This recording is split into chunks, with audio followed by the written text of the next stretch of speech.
नमस्कार. मी विजय पाठक. राजकीय रणभूमीमध्ये आपलं सर्वांचं स्वागत.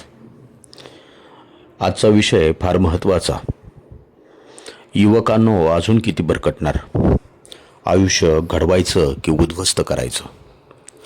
आजचा सर्वात मोठा प्रश्न बेरोजगारी, महागाई किंवा राजकारण हा नाही, तर आजचा सर्वात मोठा प्रश्न आहे युवकांची दिशाहीनता.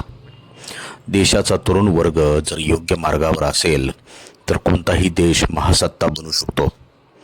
पण जर तोच तरुण चुकीच्या मार्गाला लागला, व्यसनांच्या आहारी गेला, सोशल मीडियाच्या खोट्या चकाचकीत हरवला, तर त्या देशाचं भविष्य अंधारात जातं.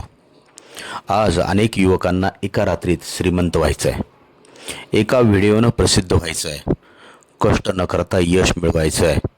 पण इतिहास साक्षी आहे की कष्टाशिवाय मिळालेलं यश हे फार काळ टिकत नाही. आजचा युवक दिवसातील अनेक तास मोबाईलवर घालवतो. रील्स, शॉर्ट व्हिडिओज, निरर्थक वाद, ट्रोलिंग, फेक प्रसिद्धी यामध्ये त्याची ऊर्जा खर्च होत असते. ज्या वयात पुस्तक वाचायला हवीत, कौशल्य शिकायला हवं, स्वतःचं व्यक्तिमत्व घडवायला हवं, त्या वयात अनेक युवक दुसऱ्यांच्या आयुष्याकडे पाहत बसलेले दिसून येत आहेत. प्रश्न असा आहे की तुम्ही मोबाईल वापरत आहात की मोबाईल तुम्हाला वापरतोय? 4 तास सोशल मीडियावर घालवून कोणाचं आयुष्य बदललेलं नाही, पण 4 तास अभ्यास, व्यवसाय, शेती, तंत्रज्ञान किंवा कौशल्य विकासासाठी दिलं तर ते निश्चितच तुमचं भविष्य बदलू शकतं. दारू, सिगारेट, गुटखा, ड्रग्ज आणि इतर व्यसनं युवकांच्या आयुष्याची राख करताना दिसून येत आहेत. सुरुवात फक्त मित्रांच्या आग्रहाने होते. एकदाच घे, काहीच होत नाही, मर्द असशील तर घे, आणि नंतर तेच व्यसन आयुष्याचा मालक बनवतं. अनेक घरं उद्ध्वस्त झालेली आपण पाहिली, अनेक आईवडिलांची स्वप्न तुटलेली आपण पाहिली, अनेक तरुणांनी स्वतःचं भविष्य अंधारात ढकललेलं आपण पाहतोय. व्यसन कधीच स्टाईल नसतं. व्यसन म्हणजे स्वतःच्या हातावर स्वतःचा विनाश. आज सोशल मीडियावर अनेक लोक तरुणांच्या भावनांशी खेळताना दिसत आहेत. कोणी धर्माच्या नावावर भडकवतंय, कोणी जातीच्या नावावर भडकवतंय, कोणी राजकारणाच्या नावावर भडकवतंय. पण विचार करा, ज्याच्यासाठी तुम्ही भांडत आहात ते तुमच्या घराचा खर्च चालवत आहेत का?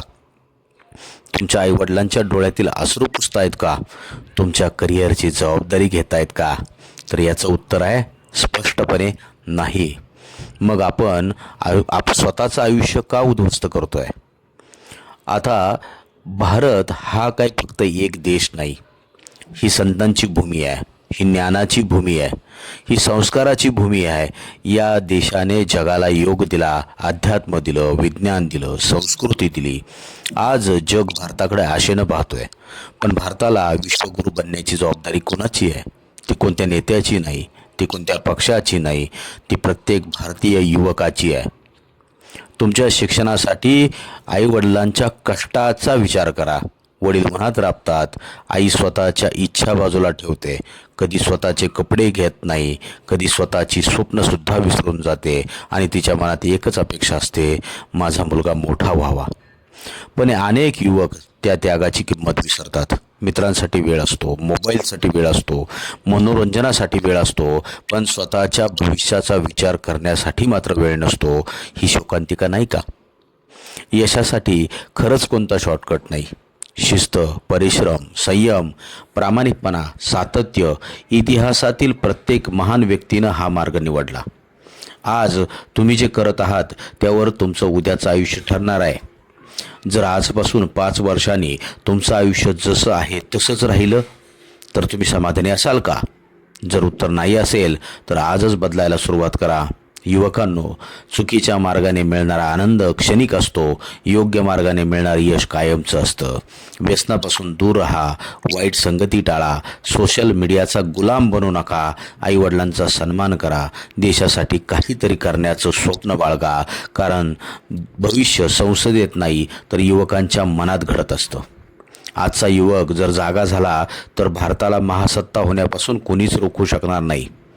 तरुणाई ही फक्त वय नाही, ती राष्ट्राच्या भविष्याची सर्वात मोठी ताकद आहे. आणि हीच ताकद योग्य दिशेनं वापरली तर भारताचा सुवर्णकाळ जवळच आहे असं म्हणता येईल.